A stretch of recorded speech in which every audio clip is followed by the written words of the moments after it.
तीन जादुई नारियल के पेड़। सोहनपुर गांव में ठाकुर वीरेंद्र प्रताप रहता था। वो बहुत पैसे वाला था और वो बहुत दयालु किस्म का आदमी था। वो गरीबों की बहुत मदद करता था। उसके पास तीन जादुई नारियल के पेड़ थे जो कि उसने अपने गांव के बाहर लगा रखे थे। एक नारियल का पेड़ सोने के नारियल देता था और दूसरा नारियल का पेड़ पैसे देता था और तीसरा नारियल का पेड़ अलग अलग तरह के फल देता था। ठाकुर वीरेंद्र प्रताप चौहानपुर गांव का मुखिया भी था, पर अब बेचारा ठाकुर वीरेंद्र प्रताप बूढ़ा हो गया था। उसकी सेहत अब ठीक नहीं रहती थी। ठाकुर वीरेंद्र प्रताप के तीन बेटे थे। सबसे बड़े बेटे का नाम सुंदर, जो बहुत बुद्धिमान और चतुर था, पर सुंदर आलसी बहुत था। दूसरे बेटे का नाम सुशील था। वो भी सुंदर से कम नहीं था। उसकी चतुराई से भी हर कोई वाकिफ था। और सबसे छोटे बेटे का नाम सुलभ। सुलभ बहुत मासूम था और बुद्धिमान भी इतना नहीं था, पर सुलभ आलसी नहीं था। वो वीरेंद्र प्रताप की किसी भी बात को नहीं टालता था। ठाकुर वीरेंद्र प्रताप इसी चिंता में था कि आखिर वो उसका वारिस किसको बनाकर जाए। वो चाहता था कि वारिस वही बने जो इसके लायक हो, उसकी धन संपत्ति और तीन जादुई नारियल पेड़ों का सदुपयोग करे। एक दिन रात को वो विचार में मग्न था कि आखिर कैसे अच्छा वारिस ढूंढा जाए।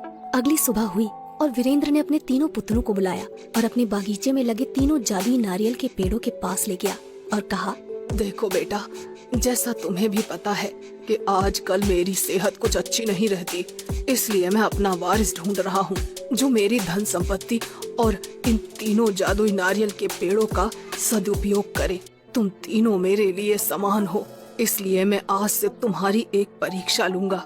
जो उस परीक्षा में सफल हो जाएगा वही मेरा वारिस बनेगा। वीरेंद्र प्रताप कहता है, मैं तुम तीनों को एक एक पेड़ दे रहा हूँ और एक एक इलाका दे रहा हूँ।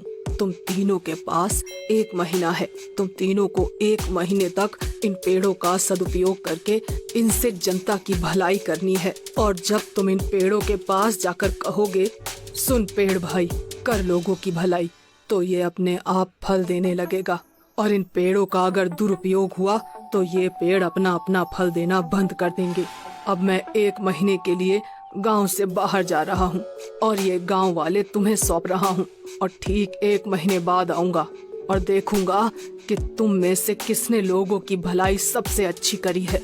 मैं नहीं जानता तुम ये सब कैसे करोगे, ये सब तुम्हें अपनी बुद्धिमानी के प्रयोग से करना है। क्या तुम तीनों इस परीक्षा के लिए तैयार हो?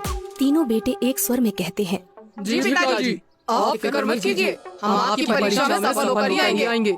सबसे बड़ा बेटा सुंदर मन ही मन सोचता है, ये परीक्षा तो मैं ही पास करके आऊंगा और गांव का मुखिया बनूंगा। आखिर मेरे में कमी क्या है? ये दोनों तो मूर्ख ठहरे। दूसरा बेटा सुशील मन ही मन सोचता है, आखिर वो तो पिताजी को भी पता है कि मुखिया कौन बनेगा। मुखिया बनने के लिए योग्य सिर्फ मैं ही हूँ। मैं सुंदर भैया से किसी काम में कम नहीं हूँ और सुलभ तो इस परीक्षा में कहीं है ही नहीं। सुलभ मन ही मन सोचता है, पिताजी ने यह परीक्षा रखवा कर अच्छा किया। चलो, हमें भी अब थोड़ा मदद करने का पुण्य मिलेगा। वीरेंद्र सिंह बड़े बेटे सुंदर को सोने के नारियल वाला पेड़ दे देता है। फिर दूसरे बेटे सुशील को नारियल के पैसे वाला पेड़ दे देता है और सबसे छोटे बेटे सुलभ को तरह तरह के फल देने वाले नारियल का पेड़ दे देता है और कहता है, ठीक है बच्चों, अब मैं चलता हूँ। मेरा आशीर्वाद तुम तीनों के साथ है। ऐसा कहकर वीरेंद्र प्रताप गांव से निकल जाता है। अगली सुबह होती है। तीनों बेटे अपने अपने पेड़ के पास चले जाते हैं। सुंदर सोने के नारियल वाले पेड़ के पास जाता है और सोचने लगता है कि अब लोगों की भलाई मैं इससे कैसे करूं। वो पेड़ के पास जाता है और कहता है, सुन पेड़ भाई, कर लोगों की भलाई। इतने में ही पेड़ से सोने के नारियल निकलने लगते हैं। सुंदर उन नारियल को सुबह सोने की दुकानों पर बेच देता है, पर जैसे ही पैसे आते हैं वो सोचता है, मैं लोगों की भलाई तो बाद में ही कर सकता हूँ, अभी क्यों ना ये पैसे मैं खुद पर खर्च कर लूँ। ऐसा सोचकर वो उन पैसों से खुद के लिए शराब खरीद लेता है। वहीं दूसरा बेटा सुशील पैसे देने वाले नारियल के पेड़ के पास जाता है और कहता है, सुन पेड़ भाई, कर लोगों की भलाई। उसके पास भी बहुत सारे पैसे आ जाते हैं। सुशील उन पैसों को बांटने के बजाय उन पैसों को लोगों को उधार देने लग जाता है। वो मन ही मन सोचता है, आखिर मैं मदद कर ही तो रहा हूँ, यही तो लोगों की भलाई है। अब मैं पिताजी की तरह मूर्ख नहीं जो इन पैसों को ऐसे ही लुटा दूं। वहीं तीसरा बेटा सुलभ तरह तरह के फल देने वाले पेड़ के पास जाता है। वो सोचता है, इस गांव में ऐसे बहुत से लोग हैं जो एक दिन का भोजन भी नहीं जुटा पाते हैं, उनको इसकी सबसे ज्यादा जरूरत है। फिर सुलभ पेड़ के पास जाता है और कहता है, सुन पेड़ भाई, कर लोगों की भलाई। इतना कहते ही पेड़ से तरह तरह के फल निकलने लगते हैं। सुलभ उन फलों को गरीबों में बांट देता है। सुलभ अब रोज ऐसा ही करने लगा। वो पेड़ के पास जाता, मंत्र पढ़ता और उसमें से जो फल निकलते वो उन फलों को गरीबों में बांट देता। उसे लोग बहुत दुआ देकर जाते। वहीं सुंदर तो बहुत शराबी हो गया और उस पेड़ से जो भी सोने के नारियल निकलते उनको बेचकर शराब पी लेता था। उसकी सेहत भी अब बहुत खराब हो गई थी।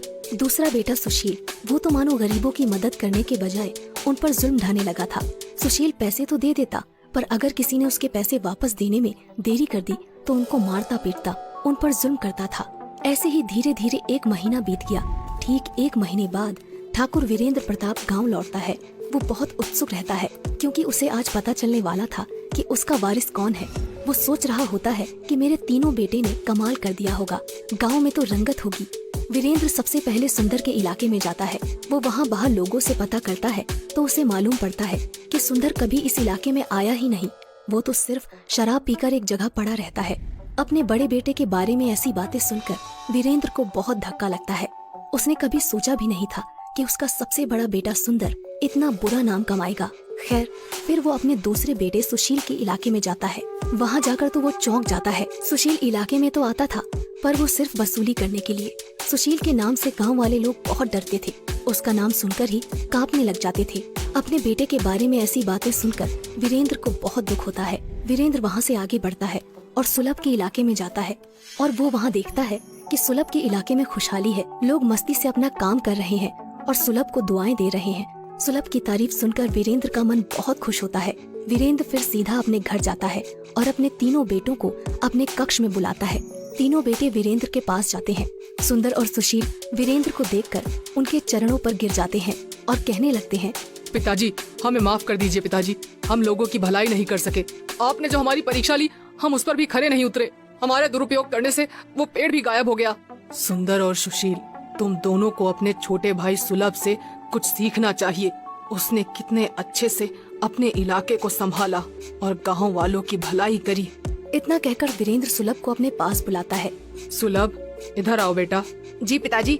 सुलभ, मुझे बिल्कुल भी उम्मीद नहीं थी कि तुम इस परीक्षा में पास हो जाओगे, पर तुमने साबित कर दिया कि तुम ही मेरे असली वारिस हो। शाबाश बेटा, शाबाश। नहीं पिताजी, मैंने ये सब वारिस बनने के लिए नहीं किया। मैंने ये सिर्फ लोगों की भलाई के लिए किया।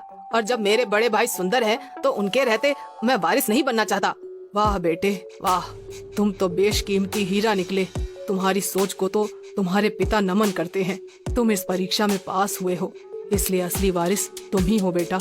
ऐसा कहकर वीरेंद्र सुलभ को गले लगा लेता है और अगले ही दिन सभी गांव वालों के सामने सुलभ को अपना वारिस और नया मुखिया घोषित कर देता है।